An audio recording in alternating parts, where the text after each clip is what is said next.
പ്രിയമുള്ളവരെ, 2029 Indian parliament തിരഞ്ഞെടുപ്പ് അത് നിലവിലുള്ള രാഷ്ട്രീയ സാഹചര്യങ്ങൾ വിലയിരുത്തുകയാണെങ്കിൽ രണ്ടു പാർട്ടികൾ എന്ന രീതിയിലേക്ക് ചുരുങ്ങും എന്ന ചില നിഗമനങ്ങൾ നടത്തപ്പെടുന്നുണ്ട്. പ്രത്യേകിച്ചും ഉത്തരേന്ത്യയിലെയും ദക്ഷിണേന്ത്യയിലെയും ചില രാഷ്ട്രീയ മാറ്റങ്ങൾ അത് കോൺഗ്രസും BJPയും എന്ന ഇരു ധ്രുവങ്ങളിലേക്ക് ഇന്ത്യയുടെ രാഷ്ട്രീയം ചുരുങ്ങുവാൻ സാധ്യതയുണ്ട് എന്ന വിശദീകരണങ്ങളും വിശകലനങ്ങളും വരുന്നുണ്ട്. പ്രധാനമായും അതിനു പറയുന്ന കാരണങ്ങൾ പ്രാദേശിക പാർട്ടികളെ ആകപ്പാടെ വിഴുങ്ങുവാൻ BJPയുടെ തീരുമാനമുണ്ടായിട്ടുണ്ട്. RSS ആ അജണ്ട നിർണയിച്ച് തന്നെ മുന്നോട്ട് പോകുന്നുണ്ട്. നേരത്തെ ആസാമിൽ ആസാം ഗണപരിഷത്ത് ഇല്ലാതായതുപോലെ, അതുപോലെയുള്ള പ്രാദേശിക പാർട്ടികൾ ഇല്ലാതായതുപോലെ മറ്റു സ്ഥലങ്ങളിലും ഭാഷാ അടിസ്ഥാനത്തിൽ അതാത് സംസ്ഥാനങ്ങളുടെ സ്വത്വം നിലനിർത്തുന്നതിന് വേണ്ടി പ്രവർത്തിക്കുന്ന പാർട്ടികൾ ഇല്ലാതാകപ്പെടുവാനുള്ള തീരുമാനം BJP എടുത്തിട്ടുണ്ട്. അത്തരം പാർട്ടികളെ BJPയിൽ ലയിപ്പിക്കുക, അതിൻ്റെ MLA-മാരെയൊക്കെ BJPയിലേക്ക് എത്തിക്കുക എന്ന സംവിധാനം BJP RSSനെ മുൻനിർത്തി ചെയ്യുന്നുണ്ട് എന്ന രാഷ്ട്രീയ വിശകലനം കഴിഞ്ഞ കുറച്ചു നാളുകളായി ചർച്ച ചെയ്യപ്പെടുന്നുണ്ട്. അതുകൊണ്ട് തന്നെ ഇന്ത്യയിലെ പ്രാദേശിക രാഷ്ട്രീയ പ്രസ്ഥാനങ്ങൾ തങ്ങളുടെ സ്വത്വം നിലനിർത്തുന്നതിന് വേണ്ടിയുള്ള കഠിനമായ പരിശ്രമത്തിലാണ്. നമ്മൾ ഈ പാർട്ടികളുടെ ഒക്കെയും ഒരു അടിസ്ഥാനം എടുത്ത് നോക്കിയാൽ, അസമിൽ ആസാം ഗണപരിഷത്ത്, അത് അസം എന്ന വികാരത്തിൽ അസാമീസ് ഭാഷ ഉൾപ്പെടുന്നത് ഒക്കെ സംരക്ഷിക്കുന്നതിന് വേണ്ടി നിലകൊള്ളുന്ന ഒരു പ്രസ്ഥാനമാണ്. തെലുങ്കുദേശം പാർട്ടി ആന്ധ്രാപ്രദേശിലെടുത്താലും അത് തെലുങ്കുമായി ബന്ധപ്പെട്ട് നിൽക്കുന്ന ഒരു പ്രസ്ഥാനമാണ്. DMK ദ്രാവിഡ പാർട്ടികൾ തമിഴ്നാട്ടിലെടുത്താലും അത് തമിഴ് വികാരത്തിന്റെ അടിസ്ഥാനത്തിൽ നിലനിൽക്കുന്ന പാർട്ടികളാണ്. ഈ പാർട്ടികളുടെയൊക്കെയും പൊതുവായ ഒരു ധാരണ BJP രാജ്യത്ത് ഹിന്ദി അടിച്ചേൽപ്പിക്കുവാൻ ശ്രമിക്കുന്നു, തങ്ങളുടെ ഭാഷകളെ ഇല്ലാതാക്കുവാൻ ശ്രമിക്കുന്നു എന്ന രീതിയിലേക്ക് വളർന്നിട്ടുണ്ട് എന്നതാണ് യാഥാർത്ഥ്യം. അതുകൊണ്ട് തന്നെ BJPയുടെ ഈ നീക്കത്തെ ചെറുക്കുന്നതിന് വേണ്ടി ഇത്തരം പ്രസ്ഥാനങ്ങൾ ചിലപ്പോൾ കോൺഗ്രസ് ലയിക്കുന്നതിനുള്ള സാധ്യതകൾ ചർച്ച ചെയ്യപ്പെടുന്നുണ്ട്. കാരണം തെലുങ്കുദേശം പാർട്ടി ഇപ്പോൾ നിലവിൽ അവര് BJPയുടെ ഘടകകക്ഷിയാണ്. അവിടെ ആന്ധ്രാപ്രദേശിൽ BJPയുമായി ചേർന്നാണ് ഈ പ്രസ്ഥാനം ഭരിക്കുന്നതെങ്കിൽ പോലും രാജ്യത്ത് ആകമാനം ഉണ്ടാകുന്ന സ്ഥിതിവിഗതികളെ ചന്ദ്രബാബു നായിഡു വളരെ ഗൗരവപൂർണ്ണമായാണ്, വളരെ ഭയപ്പാടോടുകൂടിയാണ് കാണുന്നത് എന്നതാണ് യാഥാർത്ഥ്യം. അദ്ദേഹം കഴിഞ്ഞ ദിവസങ്ങളിലൊക്കെ നടത്തിയ പ്രസ്താവനകൾ അത് രേവന്ത് റെഡ്ഡിയെയും ഒപ്പം TK ശിവകുമാറിനെയും കർണാടകയുടെയും ഒപ്പം തെലങ്കാനയുടെയും കോൺഗ്രസ് മന്ത്രിമാരെ പ്രകീർത്തിച്ചുകൊണ്ടാണ് എന്നൊരു വാർത്ത ദേശീയ മാധ്യമങ്ങൾ റിപ്പോർട്ട് ചെയ്തിരുന്നു. അതൊരു പക്ഷേ അദ്ദേഹത്തിൻ്റെ കോൺഗ്രസിലേക്കുള്ള ചുവടുമാറ്റത്തെയാണ് സൂചിപ്പിക്കുന്നത് എന്നത് യാഥാർത്ഥ്യമാണ്.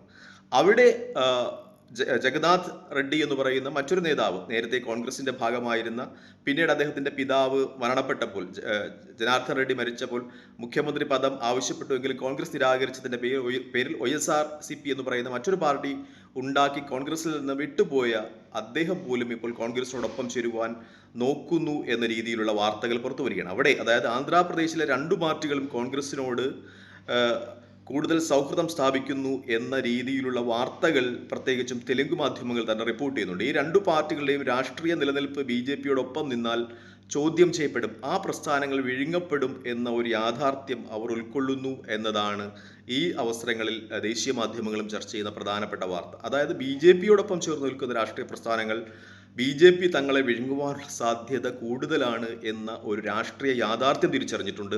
അത് മഹാരാഷ്ട്രയിൽ നിന്ന് അവർക്ക് ലഭിച്ചിട്ടുണ്ട്. മഹാരാഷ്ട്രയിൽ നമുക്കറിയാവുന്ന പോലെ അവിടെ ബൽ താക്കറെയുടെ ശിവസേനയുടെ വെറും ചെറിയൊരു ഘടകകക്ഷിയായിരുന്നു BJP. പിന്നീട് ആ ബൽ താക്കറെയുടെ പാർട്ടിയെ പലതായി ഭിന്നിപ്പിച്ച് അവരുടെ കേന്ദ്രങ്ങളിലേക്ക് കടന്നു കയറി ഇപ്പോൾ BJP ഒറ്റയ്ക്ക് ഭരിക്കുന്ന അവസ്ഥയിലേക്ക് മഹാരാഷ്ട്രയിൽ എത്തപ്പെട്ടിട്ടുണ്ട്. അതുപോലെ ബീഹാറിൽ ജനതാദൾ യുണൈറ്റഡിന്റെ ചെറിയൊരു ഘടകകക്ഷിയായിരുന്നു, അവിടെ നിന്ന് ജനതാദൾ യുണൈറ്റഡിനെ വിഴുങ്ങി ഇപ്പോൾ ബീഹാറിൽ ഒറ്റയ്ക്ക് ഭരിക്കുന്ന ഒരു അവസ്ഥയിലെത്തിയിട്ടുണ്ട്. ഓരോ സംസ്ഥാനത്തും BJP ചെറിയ ഘടകകക്ഷിയായി തുടങ്ങി RSSന്റെ പിൻബലത്തിൽ വളർന്ന് വികസിച്ച് അവിടുത്തെ പ്രാദേശിക കക്ഷികളെ ഒക്കെയും വിഴുങ്ങി അവിടെ അധികാരത്തിലെത്തുന്ന ഒരു സ്ഥിതിവിശേഷം ഉണ്ടായിട്ടുള്ളത് കൊണ്ട് തന്നെ ഇന്ത്യയിലെ ഒട്ടുമിക്ക പ്രാദേശിക കക്ഷികളും, പ്രത്യേകിച്ച് ഭാഷാ അടിസ്ഥാനത്തിലുള്ള പ്രാദേശിക കക്ഷികൾ BJPയെ ഭയപ്പാടോടുകൂടി കാണുന്നു എന്ന ഒരു യാഥാർത്ഥ്യമുണ്ട്. പ്രത്യേകിച്ച് കോൺഗ്രസിൽ നിന്ന് വിട്ടുപോയ, കോൺഗ്രസ് വിഘടിച്ചുണ്ടായ ചില പാർട്ടികൾ തങ്ങളുടെ മാതൃസംഘടനയിലേക്ക് തിരിച്ചു പോയില്ലെങ്കിൽ തങ്ങളുടെ രാഷ്ട്രീയ ഭാവി അത് അപകടകരമായ നിലയിലേക്ക് പോകും, BJP തകർത്ത് കളയുമെന്ന് വിശ്വസിക്കുന്നുണ്ട്. അങ്ങനെ ചില പാർട്ടികളും ഒപ്പം കോൺഗ്രസിനോടൊപ്പം വരും. അതുപോലെ തങ്ങളുടെ പ്രാദേശിക പ്രസ്ഥാനങ്ങൾ BJP തകർത്തുകളും കളയും എന്ന ഭയത്തിൽ കുറച്ചു രാഷ്ട്രീയ പ്രസ്ഥാനങ്ങൾ, തെലുങ്കുദേശം പോലെയുള്ള രാഷ്ട്രീയ പ്രസ്ഥാനങ്ങളും കോൺഗ്രസിനോടൊപ്പം നിൽക്കുവാനുള്ള സാധ്യതകൾ വരുന്ന ലോക്സഭാ ഇലക്ഷനിൽ കാണുന്നുണ്ട് എന്നതാണ് യാഥാർത്ഥ്യം. അതായത് ആന്ധ്രാപ്രദേശ് സംബന്ധിച്ച്, ആന്ധ്രാപ്രദേശിലെ ഭരണപക്ഷമായ തെലുങ്ക് ദേശവും പ്രതിപക്ഷത്തിരിക്കുന്ന ORCPയും ഒന്നുപോലെ കോൺഗ്രസുമായി സഹകരിക്കുന്ന ഒരു സമീപനത്തിലേക്ക് പോകുന്നു എന്നതാണ് യാഥാർത്ഥ്യം. നമ്മൾക്ക് കോൺഗ്രസിൻ്റെ ഒരു രാഷ്ട്രീയ ചരിത്രം പരിശോധിക്കുകയാണെങ്കിൽ അറിയാം, കോൺഗ്രസ് കുറച്ച് ജനാധിപത്യ മര്യാദയുള്ള ഒരു പാർട്ടിയാണ്. ഘടകകക്ഷികളുടെ ഒന്നും ആസ്ഥാനത്തേക്ക് അവർ നുഴഞ്ഞു കയറുന്നില്ല എന്ന ഒരു യാഥാർത്ഥ്യമുണ്ട്. നമ്മൾ കേരളത്തിൻ്റെ തന്നെ ഒരു ചരിത്രം എടുക്കുകയാണെങ്കിൽ മലപ്പുറം അത് ലീഗിൻ്റെ ഒരു ശക്തി കേന്ദ്രമാണ് എന്ന് അറിഞ്ഞുകൊണ്ട് തന്നെ അത് ലീഗിന് വിട്ടുകൊടുക്കുക. കോട്ടയത്തേക്ക് വരികയാണെങ്കിൽ കേരള കോൺഗ്രസ് എം കഴിഞ്ഞ കാലങ്ങളിൽ UDFൻ്റെ ഭാഗമായിരുന്നപ്പോൾ അത് അവരുടെ ശക്തി കേന്ദ്രമായിരുന്നു എന്ന ഒരു സ്ഥിതിവിശേഷം കൊണ്ട് അവർക്ക് വിട്ടുകൊടുക്കുക. അങ്ങനെ ഒരു നിലപാടായിരുന്നു കോൺഗ്രസിനുണ്ടായിരുന്നത്. പ്രാദേശികമായ ചില പിഴപ്പലക്കുകളും പ്രശ്നങ്ങളും ഒക്കെ ഉണ്ടാകാമെങ്കിലും സംസ്ഥാന നേതൃത്വത്തിൻ്റെയും കേന്ദ്ര നേതൃത്വത്തിൻ്റെയും ഒക്കെ നിലപാടുകൾ അങ്ങനെ ആയിരുന്നു. ഇപ്പോൾ പോലും PJ ജോസഫിന് കഴിഞ്ഞ പ്രാവശ്യം അദ്ദേഹം വലിയ രീതിയിൽ പരാജയം ഏറ്റുവാങ്ങിയതുകൊണ്ടാണ് അദ്ദേഹത്തിന് കഴിഞ്ഞ 2021 കൊടുത്ത 10 സീറ്റ് അത് 8 സീറ്റായി ചുരുക്കിയത് എന്നൊരു യാഥാർത്ഥ്യമുണ്ട്. കേരളത്തിലെ തന്നെ മറ്റു രാഷ്ട്രീയ പ്രസ്ഥാനങ്ങൾ എടുത്താൽ അത്തരം ഒരു ജനാധിപത്യ മര്യാദ അവർ കാണിച്ചിട്ടില്ല എന്നത് യാഥാർത്ഥ്യമാണ്. മിക്കപ്പോഴും പാർട്ടികളൊക്കെ പിളരുമ്പോൾ അവരുടെ സീറ്റുകൾ കൂടി പിടിച്ചെടുക്കുന്ന ഒരു നിലപാടുകൾ CPMൻ്റെ ഭാഗത്തുനിന്നുണ്ടായിട്ടുണ്ട്. നമുക്കറിയാവുന്ന പോലെ നേരത്തെ കൊല്ലത്ത് RSP മത്സരിച്ചതാണ്. പിന്നീട് RSPയിലെ പിളർപ്പിനെ തുടർന്ന് ആ സീറ്റുകൾ RSPയുടെ നിന്ന് CPM പിടിച്ചെടുത്തു. അങ്ങനെ കോഴിക്കോട് ജനതാദളാണ് ലോക്സഭയിലേക്ക് മത്സരിച്ചത്. ഇപ്പോൾ ജനതാദളിന് സീറ്റില്ല. വടകരയിൽ കോൺഗ്രസ് എസ് ആണ് മത്സരിച്ചിരുന്നത്.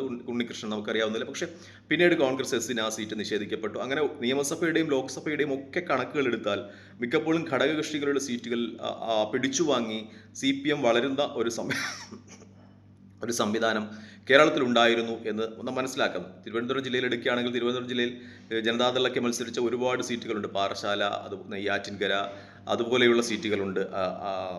അതുപോലെ RSP മത്സരിച്ച ആര്യനാട്, ഇപ്പോൾ അരുവിക്കരയായി മാറിയ ആര്യനാട്. പക്ഷേ ആ സീറ്റുകളൊക്കെ ക്രമേണ CPM ഘടകകക്ഷികളിൽ നിന്ന് പിടിച്ചെടുത്ത് വളരുന്ന ഒരു സംവിധാനമാണ് ഉണ്ടായത്. പക്ഷേ കോൺഗ്രസ് അത്തരം നിലപാടുകൾ സ്വീകരിക്കുന്നില്ല, ഘടകകക്ഷികളെ അംഗീകരിക്കുന്നു എന്ന ഒരു യാഥാർത്ഥ്യം ഉൾക്കൊണ്ട് തന്നെ കോൺഗ്രസിനോടൊപ്പം നിൽക്കുവാനാണ് കേരളത്തിലായാലും ദേശീയ തലത്തിലായാലും ഘടകകക്ഷികൾക്ക് കൂടുതൽ ഒരു ഇഷ്ടം എന്ന ഒരു യാഥാർത്ഥ്യമുണ്ട്. അതുകൊണ്ട് തന്നെ ഒരുപക്ഷെ പ്രാദേശിക കക്ഷികൾ കൂടുതൽ ഇന്ത്യയുടെ ഭാഗമായി വന്നെത്തുവാനുള്ള സാധ്യതകൾ ചർച്ച ചെയ്യപ്പെടുന്നുണ്ട് എന്നതാണ് യാഥാർത്ഥ്യം. എന്തായാലും TK ശിവകുമാറും ഒപ്പം KC വേണുഗോപാലും ഉൾപ്പെടുന്ന ഒരു പുതിയ കൂട്ടുകെട്ട് കോൺഗ്രസിനകത്തുണ്ടാകും എന്ന രീതിയിലുള്ള രാഷ്ട്രീയ വിശകലനങ്ങൾ വരികയാണ്. അവരുടെ നേതൃത്വത്തിൽ ദേശീയ തലത്തിൽ കോൺഗ്രസിനെ ഇന്ത്യ മുന്നണിയെ വികസിപ്പിക്കുവാനുള്ള തീരുമാനങ്ങൾ ഉണ്ടാകും എന്ന വിശകലനങ്ങളും മാധ്യമങ്ങൾ ചർച്ച ചെയ്യുന്നുണ്ട്. TK ശിവകുമാർ കുറച്ചുകൂടി അറ്റാക്കിംഗ് മോഡുള്ള ഒരു പ്ലെയറാണ്.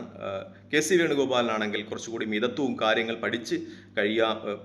പഠിച്ച് പ്രാവർത്തികമാക്കുവാനും കഴിയുള്ള ഒരാളാണ്. മണി പവറും ഒപ്പം മസിൽ പവറും ഒപ്പം ബുദ്ധിയും ഒന്നു ചേർന്ന് കോൺഗ്രസിനെ 2029 ലോക്സഭാ തിരഞ്ഞെടുപ്പിൽ തിരികെ കൊണ്ടുവരുവാൻ കഴിയും എന്ന ഒരു ആത്മവിശ്വാസം ഇപ്പോൾ പ്രകടിപ്പിക്കപ്പെടുന്നുണ്ട് എന്നതാണ് ഏറ്റവും വലിയ യാഥാർത്ഥ്യം. അത് കോൺഗ്രസിൻ്റെ ഒരു കഴിവിനേക്കാൾ BJP നടത്തിയ ചില നീക്കങ്ങൾ അത് ഘടകകക്ഷികളിൽ അപകട സൂചന നൽകി എന്നതുകൊണ്ട് അവർ ഉണർത്തെഴുന്നേറ്റതാണ് എന്നാണ് ഏറ്റവും വലിയ യാഥാർത്ഥ്യമായി മാധ്യമങ്ങൾ ചർച്ച ചെയ്യുന്നത്. തൽക്കാലം ഈ വീഡിയോ ഇവിടെ വാങ്ങിയാണ്. മറ്റു വീഡിയോ കാണുന്നവർ നന്ദി, നമസ്കാരം. ജയ് ഹിന്ദ്. വീഡിയോ ഇഷ്ടപ്പെടുന്നവർ ലൈക്ക് ചെയ്യുക, ഷെയർ ചെയ്യുക, കമൻറ്റ് ചെയ്യുക. മറ്റു വീഡിയോ കാണുന്നവരെ ജയ് ഹിന്ദ്.